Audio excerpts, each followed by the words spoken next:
মালদার কিছু অজানা কিন্তু গুরুত্বপূর্ণ পুজোর মধ্যে অন্যতম পুরাতন মালদার চণ্ডী মণ্ডপে দুর্গোৎসব।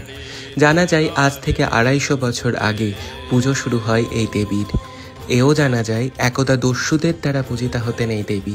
জানা যায় দস্যুরা দস্যুবৃত্তি করবার আগে এই দেবীকে সন্তুষ্ট করেই তবেই তারা পাড়ি দিতেন দস্যুবৃত্তিতে। পরবর্তীকালে এই পুজো রজক সম্প্রদায়ের মানুষেরা করলেও এখন এই পুজো হয়ে ওঠে সর্বজনীন। এই দেবী মূর্তির বিশেষত্ব হলো এই দেবীর চালচিত্রে দেবী ছাড়াও অবস্থান করেন শিব এবং নন্দী ও ভৃঙ্গি। তাছাড়াও এই দেবীর সমগ্র অস্ত্রই রূপ নির্মিত।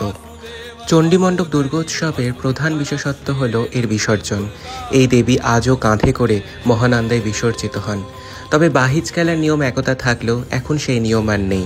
তা সত্ত্বেও নৌকোয় করে মাঝ মহানন্দায় গিয়ে এই দেবীকে নিমজ্জিত করা হয়। এই দেবী সদা জাগ্রতা। অনেকে মনে করেন এখানে আজও পঞ্চমুণ্ডির আসন রয়েছে, তবে অনেকে এই সিদ্ধান্তকে নস্যাৎ করেন। তবে সত্যতা আমাদের জানা নেই, কিন্তু পুরাতন মালদার ইতিহাসে চণ্ডীমণ্ডপ একটি গুরুত্বপূর্ণ জায়গা অধিকার করে রেখেছে, তা কোনো অবকাশ রাখে না।